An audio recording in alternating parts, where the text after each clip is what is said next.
Bien, bonjour à tous. Pour ceux que je n'ai pas encore croisés au travers de ce salon, la thématique de ce dernier temps porte sur la notion d'intérêt général et le développement et le plan d'action que vous devriez suivre au sein de vos associations.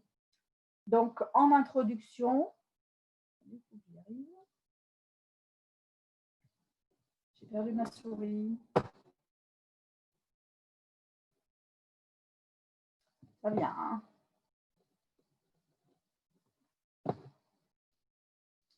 Ah, y est, là, voilà. Donc, en introduction, il faut d'abord que l'on puisse arriver à définir ce qu'est l'intérêt général. Et dans les faits, c'est une notion qui est floue, parce que le mot intérêt général, c'est bien sûr quelque chose de global, qui ne nous parle pas forcément. Et donc, c'est une notion qui est abstraite et pour lesquelles l'administration fiscale a dû définir des critères pour pouvoir classer les associations d'aujourd'hui. Et donc, ces critères sont définis depuis 1999 et ils ont été renforcés en 2006. Donc aujourd'hui, on ne peut plus ignorer et on va pouvoir ensemble structurer nos associations et identifier quels sont les critères qui permettent d'affirmer que l'on est donc d'intérêt général ou pas. Alors, j'attire votre attention sur le fait qu'il ne faut pas confondre l'intérêt général et l'utilité publique. Une association qui est d'utilité publique, c'est une association qui d'abord est d'intérêt général, ensuite elle a au minimum 3 ans d'ancienneté, au minimum un certain nombre d'adhérents et elle doit poser candidature au ministère et donc elle est nommée, elle est d'utilité publique, donc par décret. Et l'utilité publique par rapport aux associations d'intérêt général permettent à ces structures de recevoir des legs, c'est-à-dire des héritages, ce que ne peut pas faire une association dite d'intérêt général. Il ne faut pas confondre non plus une association d'intérêt général et une mission d'intérêt général.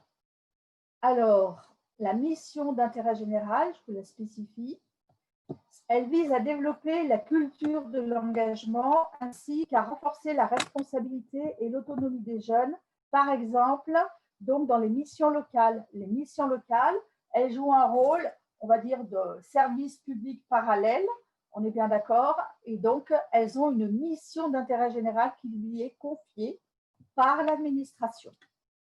Alors que l'association d'intérêt général, c'est elle qui va décider en fait de viser l'intérêt général et on va voir comment. Donc, une association d'intérêt général, elle a pour avantage de pouvoir délivrer des reçus fiscaux à ses donateurs. Alors, un donateur, c'est déjà quelqu'un qui cotise. Il faut que vous sachiez que la cotisation fait partie, en fait, des réductions d'impôts possibles pour les particuliers, mais à condition d'avoir en contrepartie un reçu fiscal que l'association lui aura fait. Bien entendu, les dons qui sont donnés à une association d'intérêt général sont donc permettre des réductions d'impôts par l'intermédiaire des reçus fiscaux. Et enfin, un bénévole qui abandonne donc ses frais de déplacement au profit de son association, eh bien, peut bénéficier d'un reçu fiscal et donc d'une réduction d'impôt sur le revenu. Donc, pour abandonner ses frais de déplacement, il doit faire une déclaration de frais, écrire un courrier à l'association en lui disant qu'il renonce au remboursement de ses frais. L'association va enregistrer les frais comme un frais classique, mais en contrepartie, elle ne versera pas d'argent puisqu'elle mettra la contrepartie en don faite par le bénévole. Et donc, elle élaborera donc un reçu fiscal si l'association est d'intérêt général. Donc, si on fait tout ça et que nous ne sommes pas d'intérêt général, ça a des conséquences non seulement pour l'association, mais également pour les particuliers qui auront obtenu un reçu fiscal à tort et qui devront par la suite avoir à régulariser donc leurs impôts sur le revenu et à leurs dépens forcément. Ensuite, Une association qui n'est pas d'intérêt général ne peut pas recevoir de deniers publics, c'est-à-dire qu'elle ne peut pas prétendre à obtenir des subventions et elle ne peut pas prétendre à ce qu'on lui mette à disposition des locaux, par exemple. Donc, c'est effectivement très ennuyeux. Alors, pour savoir si une association est d'intérêt général, nous avons deux solutions possibles. Et moi, je vous annonce tout de suite, il y a la bonne et la mauvaise. Première solution, c'est solliciter le service des impôts et remplir un questionnaire. Auprès de chaque service des impôts, il y a un monsieur association spécialisé qui est là pour étudier la situation des associations. Deuxième cas de figure, c'est s'auto-diagnostiquer en analysant sa situation face aux critères. Alors, bien entendu, la réponse des impôts, lorsqu'on demande aux impôts de nous dire s'ils considèrent que l'on est d'intérêt général, les impôts le font à partir d'un questionnaire que nous allons compléter et leur envoyer. Donc, on a plusieurs problèmes. Le premier problème, c'est qu'il se peut qu'on ait complété le document en mettant des informations qui ne sont pas tout à fait précises et qui peuvent apporter une interprétation de la part de monsieur association, donc au niveau de l'administration fiscale. Et donc, de ce fait, il pourra donner une réponse positive alors qu'on n'est pas bon, ou bien il pourra donner une réponse négative alors qu'on serait bon. Donc, c'est très ennuyeux. Et puis, la deuxième chose, c'est que lorsque l'on fait remplir notre questionnaire, eh bien, on le fait à l'instant T. Et on peut imaginer que, par exemple, l'année suivante, l'association, elle crée une nouvelle activité ou elle modifie son mode de fonctionnement et elle ne correspond plus du tout à certaines réponses qu'elle a apportées dans son questionnaire. Donc, sa situation est remise en cause. Donc, de mon point de vue, il n'y a aucun intérêt à demander d'être reconnu d'intérêt général par les impôts. Ça s'appelle obtenir un rescrit fiscal. Et ça ne présente pas d'intérêt parce que je trouve que c'est très risqué pour notre association. Et ce n'est pas parce qu'on a reçu un rescrit fiscal que les impôts vont se dédire par la suite. Alors, voilà. Donc, les conditions requises pour cette reconnaissance, c'est de répondre à 3 critères. Le premier critère, c'est d'avoir une activité non lucrative. Le deuxième critère, c'est d'avoir une gestion désintéressée. Et le troisième critère, c'est de servir un cercle étendu de bénéficiaires. Donc, on va essayer de voir comment on peut analyser ça. Et on va s'apercevoir que parfois, dans son association, par maladresse, eh bien, on avait l'intention d'être d'intérêt général et on a mis des clauses ou un mode de fonctionnement qui fait qu'on ne répond pas à ces critères. Donc, en plus de s'auto-diagnostiquer, ça permet de corriger et puis d'appuyer certaines valeurs et certaines modes de fonctionnement donc, au sein de notre association. Alors, je vais bien sûr développer ces éléments et je vais commencer par le cercle étendu de bénéficiaires. Alors, dire qu'on s'adresse à un cercle étendu de bénéficiaires, c'est de dire que, le contraire, c'est de dire qu'on ne ferme pas la porte à des bénéficiaires. Donc, on ne fait pas de discrimination, on ne fait pas de sélection. Alors, comment peut-on trouver la sélection au sein de mon association? À la création de mon association, très souvent, on se dit qu'il faut absolument qu'on garde un espèce de contrôle de la gestion de l'association. Et donc, on a souvent une phrase très malheureuse qui dit que pour qu'un adhérent soit accepté, il faut qu'il soit validé par le conseil d'administration ou le bureau. Ça, c'est concrètement une sélection, donc une discrimination. Et donc, on va dire que l'association s'adresse à un groupe restreint de bénéficiaires. Deuxième situation de la discrimination, c'est qu'un adhérent doit verser une cotisation. Donc moi, par exemple, je l'ai souvent donné comme exemple, je fais partie du club de buveurs de whisky. Moi, je n'ai pas envie que le tout venant puisse participer à cette association. Donc, je vais mettre la cotisation à 250 €. Du coup, il est bien évident que tout le monde ne peut pas payer une cotisation à 250 €. Donc, par nature, c'est une discrimination. Donc, mettre un montant de cotisation élevé, c'est une forme de discrimination. Donc, c'est dire qu'on s'adresse à un groupe restreint de personnes. Alors, il se trouve que pour ceux qui ont lu la loi 1901, la loi 1901 avait dit, depuis 1901, elle avait dit que la cotisation ne saurait dépasser 100 francs à l'époque, qui ont été transformés en 16 € lors du passage à l'euro. Donc concrètement, la cotisation de notre association ne devrait pas dépasser les 16 €. Il se trouve qu'il y a 2 ans, ou 3 ans, parce que le temps passe, eh bien, ce montant de 16 € a été supprimé de la loi 1901. Mais cela n'empêche pas, d'accord, de réfléchir et de mettre un montant qui soit accessible au plus grand nombre. Alors, on l'a enlevé parce qu'on s'est dit, compte tenu de cette loi, si quelqu'un met une cotisation à 17 €, ça voudrait dire qu'on est discriminatoire. Or, ce n'était pas possible. Donc aujourd'hui, la tolérance, c'est à peu près inférieur à 20 €. Voilà un deuxième élément de discrimination. Et le troisième élément de discrimination, c'est que souvent, les associations, sans faire exprès, elles ont mis des cotisations différenciées. Par exemple, elles ont indiqué une cotisation famille, une cotisation particulier, ou bien une cotisation enfant, une cotisation adulte. Ça, c'est une forme de discrimination. C'est qu'en fait, on confond la notion de cotisation avec les autres éléments de la participation financière à l'association. Je vous rappelle que la cotisation, ça n'est que matérialiser la notion d'adhérer à l'association. Adhérer, c'est coller aux valeurs de l'association. Donc l'adhésion, c'est un acte moral qui se traduit par une preuve financière qu'est la cotisation.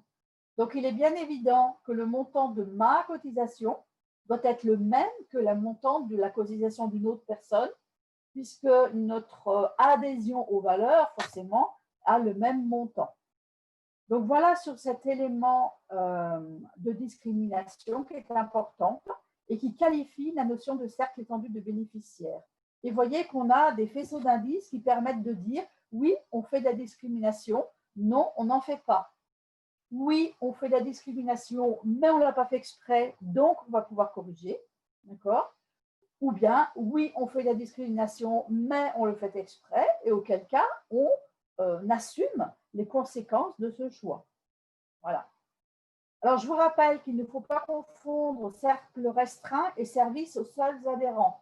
Par exemple, il y a dans les communes, il y a par exemple des services qui sont proposés aux adhérents de la commune. Et là, vous allez peut-être me dire, ben ça, c'est un groupe restreint de personnes. Non, vous avez bien compris que c'est la notion de discrimination. Mais on peut très bien périmétrer, on est d'accord, le territoire de nos activités. J'espère que je ne vais pas trop vite parce que c'est quand même un peu technique. Et de toute façon, préparez-vous à me poser des questions tout à l'heure, si besoin. Deuxième critère, la gestion désintéressée.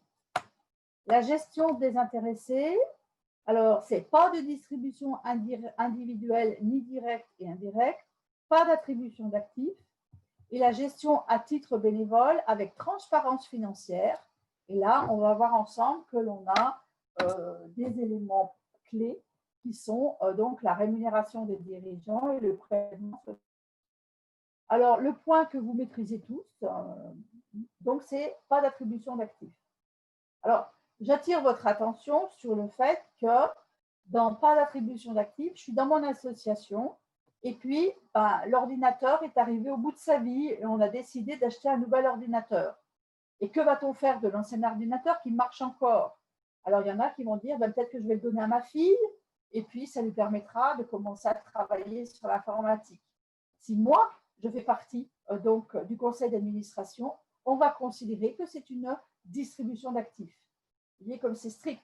On paye les pots cassés d'abus qui ont été faits dans le passé, comme à l'ARC, etc., etc. Donc, pas d'attribution d'actifs.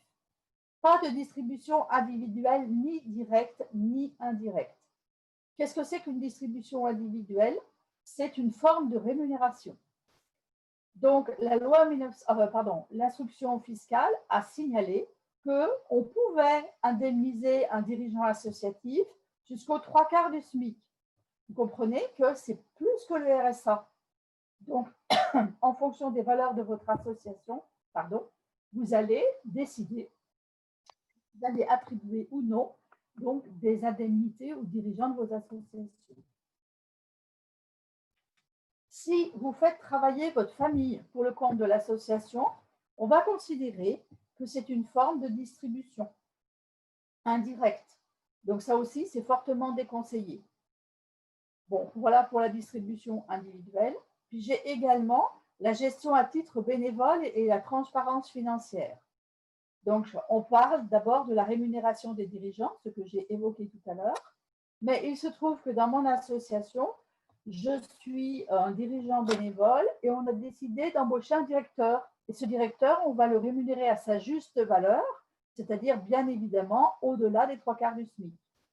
Si mon directeur n'a pas de lien de subordination avec le conseil d'administration, c'est-à-dire qu'il rende compte, qu'il demande des autorisations, etc., on va considérer qu'il est libre de prendre ses décisions et que s'il est libre de prendre des décisions, la gestion va être intéressée dans son sens. Gestion intéressée par rapport au prélèvement sur les ressources, ben oui, c'est de dire, ah ben tiens, on va acheter des livres, puis on va se les distribuer, on va se les partager entre nous. Et ça, vous comprenez. Le risque le plus important, c'est la rémunération des dirigeants. Puis j'attire votre attention, je ne l'ai pas dit, ça n'est pas que un salaire, c'est également des remboursements de frais qui seraient somptuaires, c'est-à-dire importants et pas forcément nécessaires au fonctionnement de l'association, donc acquérir des privilèges personnels finalement. Enfin, la non-lucrativité.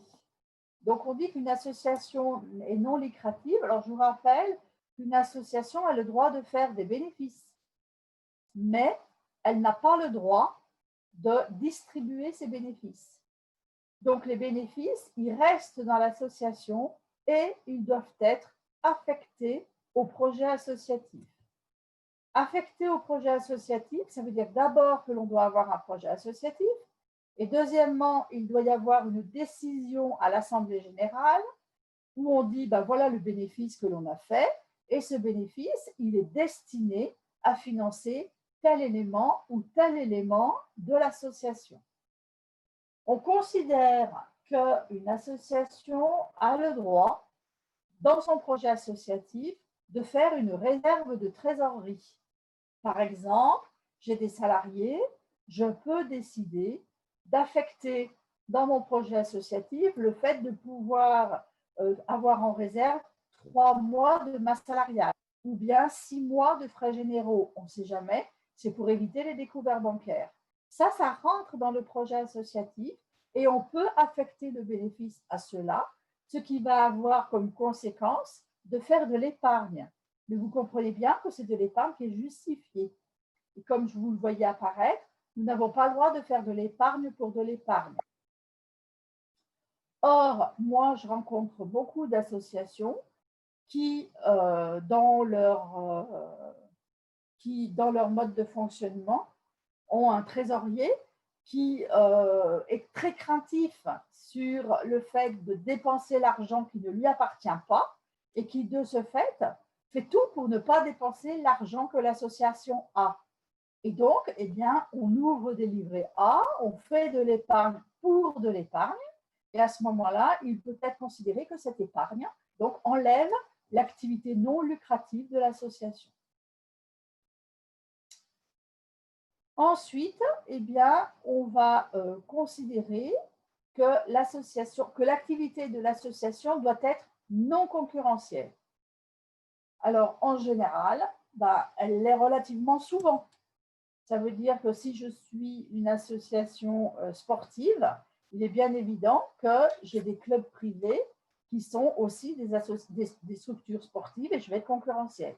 Mais si mon activité, elle se fait sur un territoire où il n'y a personne et où les habitants n'iraient surtout pas se déplacer loin pour aller faire cette activité sportive, je suis non concurrentielle. Voilà. Mais en général, on est relativement concurrentiel dans nos activités de loisirs, de musique, de culturelles, etc. Voilà. Du coup, on a mis en place donc une analyse de la non-lucrativité sur ce que l'on appelle les 4 P. Vous avez dû en entendre parler parce que depuis le temps que ça existe. Alors, les 4 P, c'est produit, public, prix et publicité. Donc, il faut que notre produit, on l'ait pour satisfaire un besoin qui est non satisfait ou insuffisamment satisfait par le marché. Donc, par exemple, toujours une activité sportive, bien, si il n'y a pas assez d'activités sportives donc, autour de moi, eh bien, j'ai la capacité de pouvoir élaborer un produit. Entre guillemets, le produit, c'est l'activité. Le public bénéficiaire, il faut que ce public bénéficiaire, il faut qu'on cible notre activité au profit de personnes qui justifient l'octroi d'avantages particuliers au vu de leur situation économique et sociale. Donc, par exemple, quand on dit sport pour tous, eh ben, ce n'est pas heureux parce que je ne explique pas pourquoi je vais octroyer à tout le monde des avantages que je ne peux plus dire particuliers au vu de leur situation économique et sociale. Donc, il va falloir que je me dise, voilà, je vais m'adresser à des publics particuliers. Alors, dans les publics particuliers, on peut avoir des personnes qui vivent dans des quartiers difficiles. D'accord ? C'est la vocation que j'ai de faire évoluer la société. Le prix. Il faut que mon prix soit inférieur au marché. Et je vais faire le lien avec ce que j'ai dit précédemment sur le public. Donc, du coup, je vais faire des tarifs en fonction des catégories de personnes parce que c'est mon prix qui peut-être va correspondre à l'avantage particulier que je peux octroyer à certaines catégories de personnes. Mais il faut que mon prix soit inférieur grâce au bénévolat et non pas parce que j'ai touché des subventions. D'où l'importance de valoriser le bénévolat. Puis enfin, publicité. Eh bien, je ne dois pas faire de publicité, mais de l'information. Alors, on considère que dans une association, je fais de la communication pour informer, c'est-à-dire aux gens, si vous voulez en savoir plus, il faut venir nous voir et nous allons vous parler de nos valeurs, etc., pour que vous puissiez adhérer, on va dire, à notre vocation et non pas acheter une prestation. Et donc, il faut que dans la publicité ou dans la communication qu'on fait, eh bien, on considère, par exemple, que lorsque l'on met un tarif sur une affiche, par exemple, on considère que c'est une pratique commerciale parce qu'on a donné un prix et on vend quelque chose comme si on vendait des vêtements. Voilà.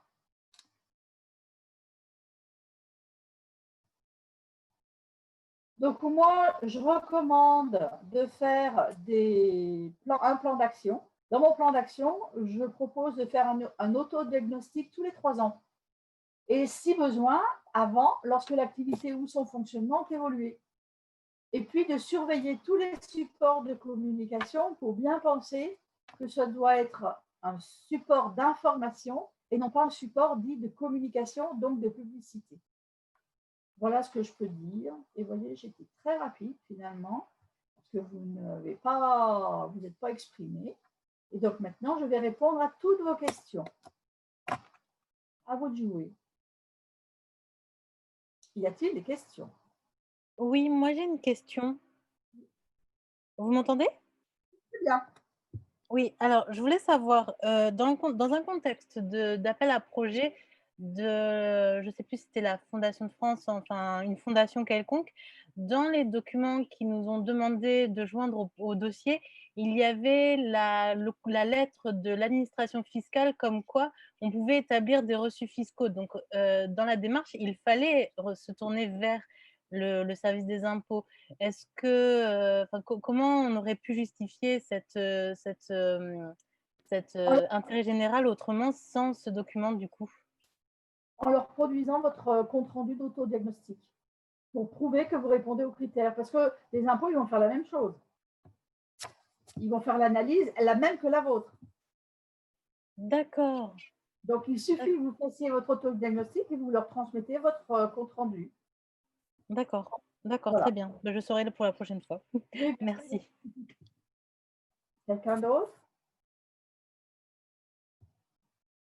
Oui, bonjour. Je voudrais savoir si vous pouvez nous en dire un peu plus sur le compte-rendu d'autodiagnostic, justement, est-ce qu'il y aurait un exemple particulier? Ah ben, dans le compte-rendu d'autodiagnostic, c'est se poser la question, je vais revenir en arrière dans mon diaporama.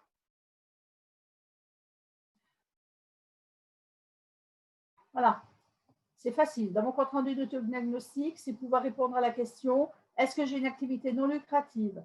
Est-ce que j'ai une gestion désintéressée? Est-ce que je m'adresse à un cercle étendu de bénéficiaires? Et comment je peux le prouver? Voilà.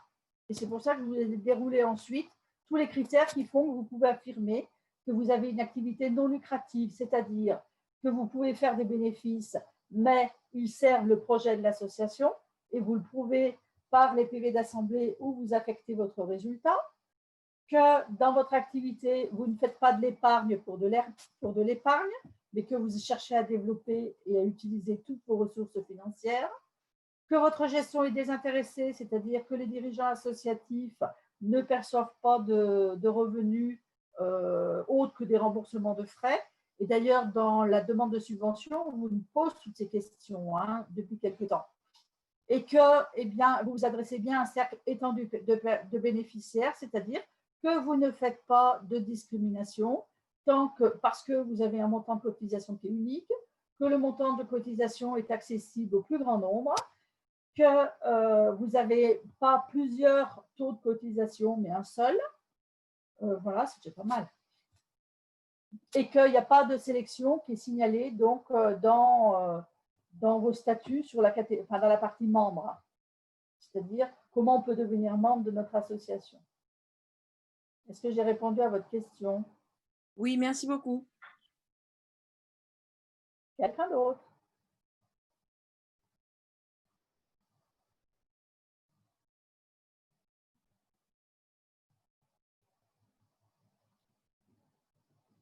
Alors, ce support, je vais l'envoyer à Madame Renotte Urruti et vous pouvez lui demander si vous le désirez pour récupérer le PowerPoint. Je vous donnerai un guide.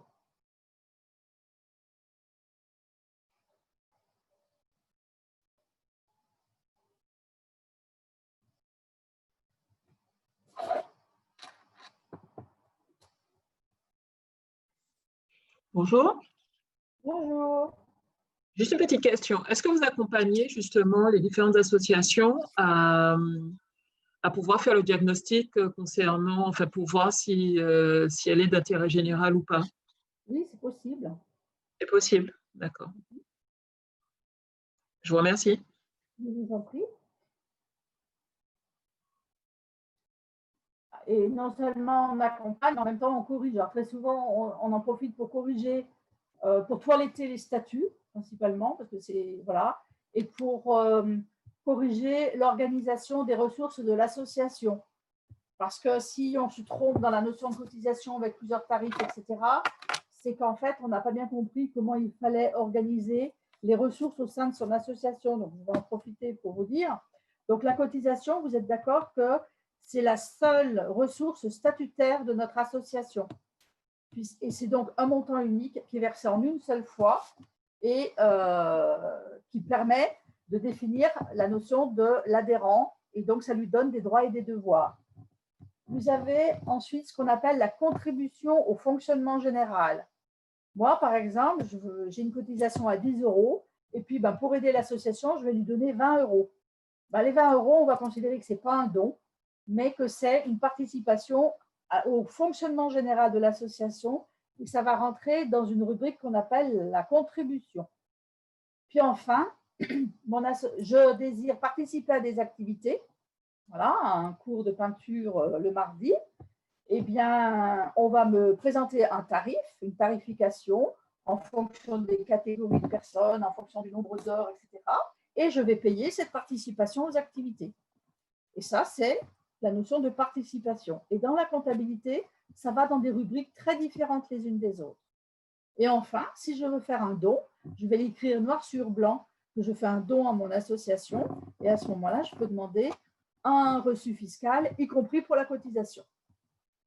Est-ce que je bien répondu? Ça a le mérite d'être clair, en tout cas. Pardon? Je dis, ça a le mérite d'être clair, c'est très clair. Voilà, ben ça va. C'était le but. Vous avez parlé tout à l'heure d'un montant justement de cotisation qui est passé du coup en fait à 16 € et qui a été retiré Oui. dans la loi depuis 2 ans. Et vous avez parlé de cherté en fait. Mais en fait, il faut que ce soit accessible, que le montant soit accessible à tous. Oui, mais on va juger. Comment c'est défini? Parce que j'ai envie de dire ça, c'est C'est que de 1901 jusqu'à 2016, à peu près, le montant maximal autorisé, c'était 16 €. Alors, vous imaginez bien que vous étiez loin du compte, les uns et les autres. Rien. Pour des gens qui auraient dû lire la loi 1901, ils auraient tout vu. Mais bon, ça s'est fait comme ça. Et donc, aujourd'hui, on considère qu'un montant raisonnable, c'est un montant qui va au maximum autour des 20 €. Voilà. Et je vous dis bien, ça n'enlève rien sur l'argent qui va rentrer au sein de l'association, puisque vous allez comptabiliser le reste dans d'autres rubriques.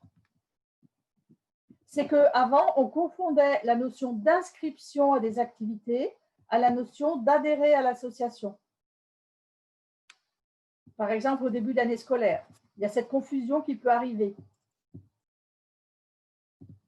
En fait, très souvent, c'est un problème de terminologie plus que d'autre chose. On est bien d'accord. Mais derrière la terminologie, il y a bien comprendre l'esprit des choses. Voilà. Et c'est ça qui… Et le fait de donner une contribution au fonctionnement, Oui. c'est au niveau des impôts, il n'y a pas de déduction, il n'y a pas de, c'est pas comme un don, c'est juste une participation au fonctionnement en fait. Vous pouvez considérer que c'est un don, mais après, c'est assez long et compliqué pour l'association d'établir des reçus fiscaux. Donc, vous pouvez dire qu'un don, c'est à partir de 100 €, par exemple. Hein. Ou vous pouvez dire qu'un don, ça rentre et dans les contributions et dans les dons. Et ça doit apparaître dans les statuts. Non. Non, non, non, non, ça c'est du mode de fonctionnement habituel. Ça peut apparaître dans le règlement intérieur, mais en tout cas, ça doit apparaître dans la comptabilité. D'accord, merci. Dans les statuts, on n'a que la cotisation dont on ne met pas le montant, mais on dit qui doit la payer, qui ne doit pas la payer parmi les catégories de membres. Parce qu'il y en a qui en sont exonérés.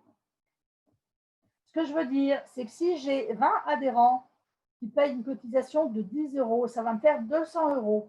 La cotisation, elle a l'obligation d'être destinée au fonctionnement général. Donc, sur un an, il se peut que j'ai des frais de fonctionnement général qui sont bien supérieurs à 200 € par an. Donc, il faut bien que je trouve d'autres ressources et ce n'est pas les subventions qui vont me financer. Les subventions, elles financent des projets, d'accord, au sein des activités. Donc, ce que je suis en train de vous expliquer, c'est que je crée des catégories de ressources et en face, j'ai forcément une destination en dépenses. Je ne peux pas, ma cotisation, elle ne sert pas à financer des activités, par exemple.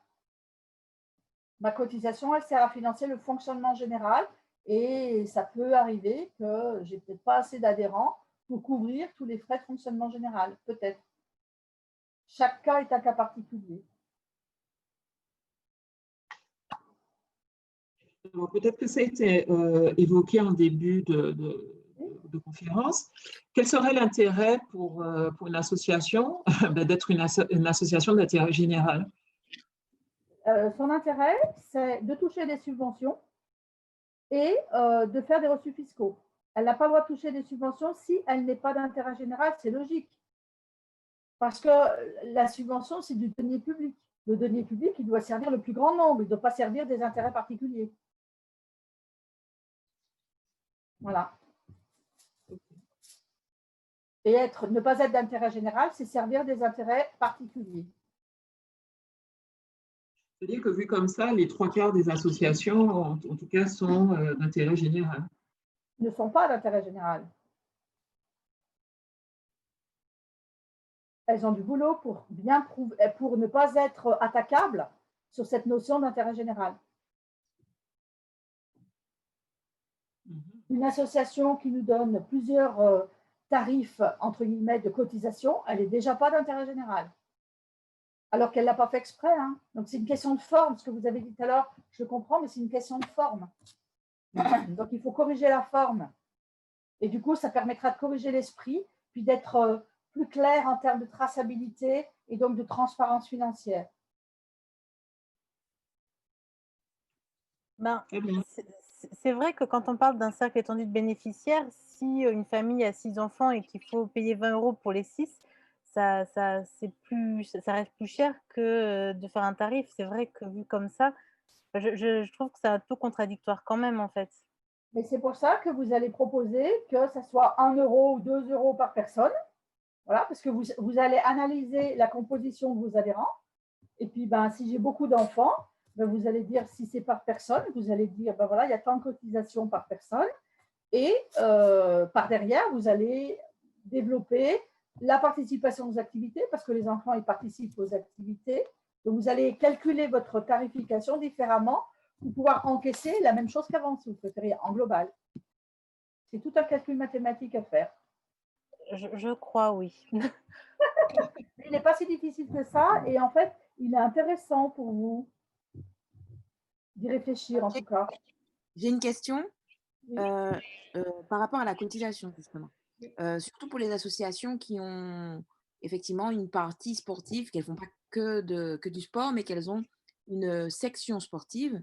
Oui. En général, surtout quand on est adhérent à une mutuelle, ils demandent d'intégrer, comme par exemple la Maïf, je donne l'exemple parce que c'est souvent eux, ils demandent d'intégrer à la cotisation l'assurance. Oui. Et souvent, ce qui se passe, c'est que pour l'association, on a une demande d'adhésion à nos membres qui est, par exemple, de 25 € par an. Oui. Et il faut aussi qu'on leur demande de payer en plus une autre cotisation pour la section sportive. Oui. Et donc, du coup, est-ce qu'il y a une possibilité que l'on... Pardon, allez-y. Est-ce qu'il y a une possibilité que l'on puisse dire, par exemple, au lieu de payer 25 € par an, ils vont payer 30 € parce qu'il y a l'adhésion à l'assurance? Alors, j'ai une question à vous poser auparavant. C'est votre section, est-ce qu'elle est indépendante juridiquement? C'est-à-dire, est-ce qu'elle a ses propres statuts ou bien elle fait partie de votre association? Pour notre association, elle en fait partie, parce qu'en fait, c'est une section handisportive. D'accord, donc elle est autonome, elle a son propre nom, son propre conseil d'administration, son propre assemblée. Non, elle est intégrée à l'association.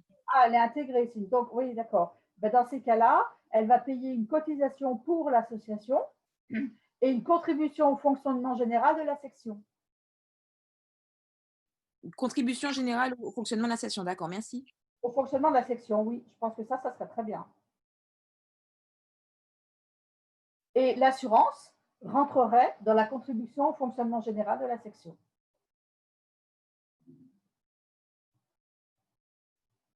Vous voyez la subtilité?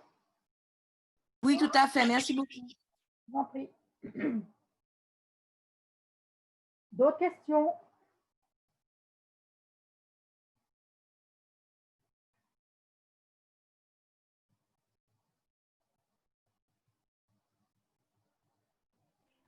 La différence entre personnes morales et personnes physiques est discriminatoire au niveau de la cotisation aussi?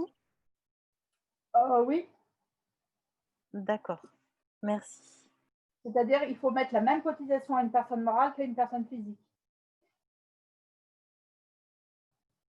D'accord, merci.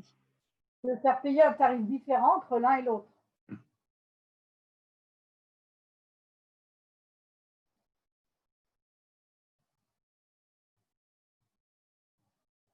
D'autant que si on a une personne morale et que derrière, on a des bénéficiaires, des usagers de la personne morale, on pourra mettre une tarification particulière au niveau de la participation aux activités. D'accord, je comprends. Je vous remercie. Alors, j'ai une dernière question. Au niveau du compte-rendu d'autodiagnostic, est-ce que quand on fait, par exemple, le bilan de l'association, quand on Oui. veut effectivement faire redorer le blason par rapport au fait d'être d'intérêt général ou pas, est-ce que ce compte-rendu d'autodiagnostic, en le déposant, par exemple, en préfecture avec le bilan, est-ce que ça peut effectivement justifier que l'on reçoive des dons ou des Aucun subventions? intérêt. Aucun intérêt. Donc, le compte-rendu n'est à transmettre à personne, sauf s'il est demandé dans une demande de financement. Oui, par exemple. Tout à fait. Je vous remercie. Et moi, j'avais quelque chose à dire que j'ai oublié par rapport à ce qui a été dit juste avant. Pas grave.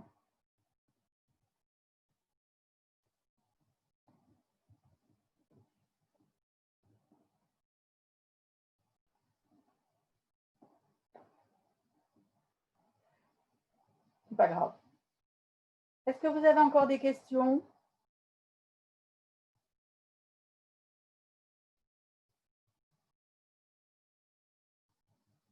Bah, écoutez, moi, je vais vous remercier, puis je vais vous proposer d'assister à la clôture de ce séminaire très intéressant. Voilà, pour tous, c'est une première. Et bon, ben, j'ai l'impression que ça s'est plutôt bien passé et que tout le monde a trouvé des informations qui pouvaient les intéresser. Je vous remercie, puis à l'occasion. Au revoir. Merci Merci beaucoup. beaucoup. Au revoir.